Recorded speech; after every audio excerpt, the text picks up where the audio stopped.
Bapak Ibu sekalian, pada hari ini kita akan melaksanakan kegiatan ekspos kinerja OPD di pemerintah Provinsi Papua.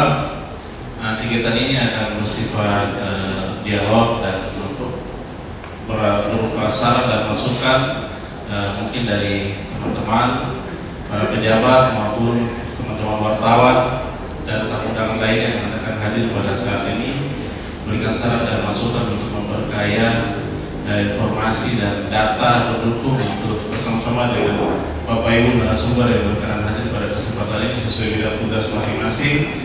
Bapak Ibu Kepala OPD yang hadir di siang hari ini adalah orang yang dipercayakan oleh yang terhormat Gubernur Lukas NMB hingga pada saat ini kurang lebih hampir 8 tahun beliau memimpin dan akan mengakhiri kurang lebih setahun lebih lagi. Baik Bapak Ibu, saya akan langsung saja membuka acara ini dan akan mempersilakan kepada beberapa narasumber kita yang sudah berkenan hadir pada kesempatan hari ini. Saya akan memulai dari Ibu Kepala BPS Provinsi Papua. Mengapa saya mengangkat beliau lebih dahulu? Karena sebagaimana Bapak Ibu tahu, dalam program pembangunan dan apapun kita harus mempunyai data yang valid. Tanpa data yang valid kita tidak bisa bicara pembangunan yang baik. Untuk itu perkenankan Ibu Kepala BPS akan menyampaikan memulai untuk tema yang disampaikan oleh kami, yaitu rilis data pembangunan Provinsi Papua pada bulan Juli tahun 2020. Waktu kesempatan saya berikan. Wisata yang cukup tinggi. Hal ini yang memungkinkan juga para pengusaha yang kemudian ditunjukkan dengan peningkatan jumlah hotel sepanjang tahun 2019 hingga 2022. Ini tercatat kenaikan jumlah hotel sebanyak 8%. Jadi jumlah hotel terus bertambah atau terus dibuka hotel-hotel yang baru. Artinya bisnis ekonomi di Papua yang biasanya berkaitan dengan pariwisata memiliki potensi yang bisa dikembangkan. Kita harus mampu untuk memastikan bahwa peningkatan jumlah hotel bintang di Papua mampu menyerap juga tenaga kerja di Provinsi Papua. Dengan adanya peningkatan jumlah hotel tentu juga berpengaruh pada perekonomian sektor konstruksi di Papua, karena membangun hotel berarti prasarana yang lain pasti dibangun juga, sehingga kita bisa mempersiapkan tenaga kerja untuk pembangunan atau konstruksi bangunan yang dibutuhkan, sehingga SDM yang ada di Papua ini dapat masuk dalam pasar tenaga kerja sektor industri atau sektor konstruksi. Begitu juga dengan pertanian, bahwa dengan potensi kontribusi perekonomian sebesar 17% terhadap produk domestik Provinsi Papua, menunjukkan bahwa potensi pertanian di Papua perlu dikembangkan dengan baik. Misalnya melalui penyiapan jalur distribusi hasil pertanian sehingga dapat memberikan manfaat bagi petani. Kita juga perlu menyiapkan pengolahan hasil pertanian sebagai salah satu upaya memaksimalkan nilai tambah pada sektor ini, sektor pertanian, agar dapat berpengaruh positif pada perekonomian di Provinsi Papua. Demikian beberapa potensi kewilayahan yang bisa memanfaatkan bagi perkembangan Provinsi Papua. Untuk memastikan potensi wilayah kita telah tercatat dengan baik, BPS dalam hal ini memotret seluruh kondisi yang ada rumah tangga pertanian yang ada di Provinsi Papua, untuk kemudian dijadikan data dasar dalam kebijakan oleh rekan-rekan di Provinsi Papua, rekan-rekan dinas di Provinsi Papua. Demikian beberapa indikator yang bisa kami sampaikan. Terima kasih atas perhatiannya. Waktu saya kembalikan ke Sekretaris Kominfo Provinsi Papua. Baik, terima kasih. Dan di Papua atau jenis ubicara kan. Nah, komunitas lainnya pun juga sebenarnya terjadi peningkatan di bidang peternakan. Akhir-akhir ini kita dengar bagaimana bupati biak swasembada telur, di Timika juga begitu, di Merauke juga untuk telur. Kemudian daging seperti itu. Jadi tren kenaikan ini di data saya itu cukup banyak semua. Jadi saya bicarakan. Dan kemudian bagaimana di bidang perkebunan juga terus naik, luas tanam komunitas perkebunan juga naik. Hanya saja memang sekali lagi data kami lagi-lagi dengan keterbatasan SDM tingkat lapangan tadi. Apalagi di daerah otonomi sekarang, kabupaten dan kota itu kalau itu provinsi minta data karena tidak ada lagi hubungan administrasi pegawainya. Beda dengan BPS. BPS itu sampai di Menteri Statistik ya ada. Tapi kalau kita yang di Pemda ini, ya provinsi sudah level, kabupaten kota sudah. Jadi itu makanya sekarang pun di kabupaten kota kepala dinas pertanian mau siapa aja silakan. Nah, pada saat saya komunikasikan pasti udah baik, tidak sepenuhnya bisa terupdate.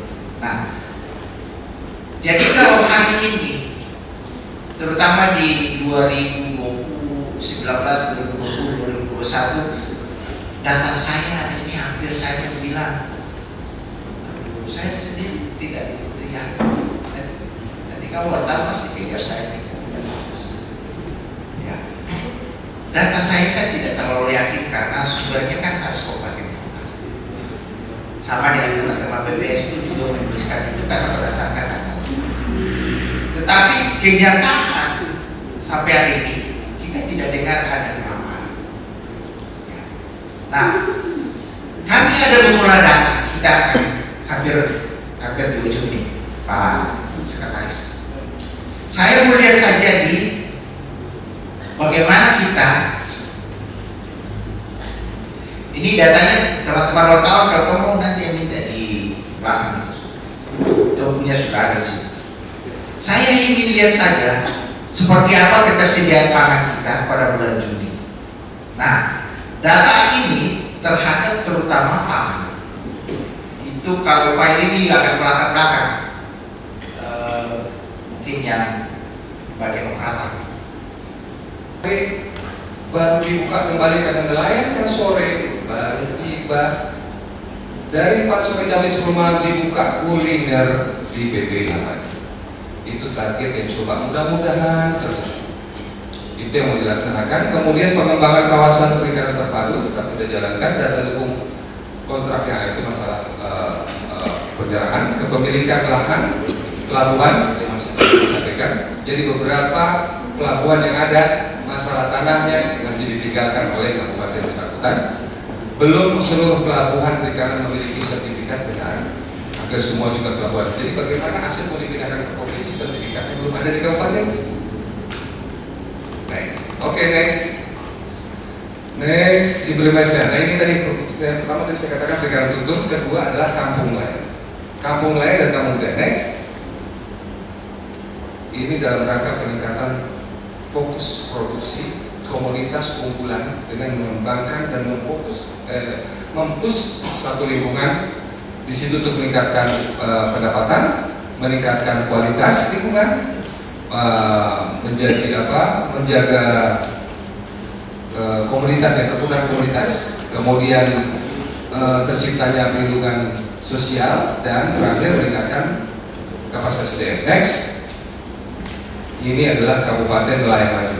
Jadi di Papua itu tidak semua, hanya ada 5 kabupaten yang melaksanakan kampung nelayan maju. 5 itu, jadi nggak langsung tiba-tiba semua 13 wilayah pesisir adalah kampung nelayan, tidak. Kampung nelayan terpadu itu hanya di Biak Lumpur, Asmat, Mapi, Mimika, Nabire, Subiori. Nanti setelah itu berkembang, baru dikembangkan nelayan kampung nelayan lainnya. Kampung nelayan budidaya, kampung budidaya, Kabupaten Jayapura, Kota Jayapura, Kerom, Yapen, dan Waropen. Itu karena komunitasnya. Kenapa Waropen? Karena kepitingnya. Kenapa Yapen? Karena rumput lautnya. Kenapa Kerom? Karena lelenya. Kenapa Kabupaten Jayapura dan Kota Jayapura? Karena emas dan nilainya. Itu ketersediaan stok seperti kata tadi. Oke, next. Ini kalau mau lihat, boleh silakan. Kenapa latar belakang dipilih kampung tadi dan apa komoditas yang bisa dikembangkan? Jadi kita tinggal memilih. Next. Ini yang kampung budidaya yang tadi sebutkan ada 5 tadi. Apa saja? Oh, ada kepiting, ada rumput laut, ikan nila. Udah.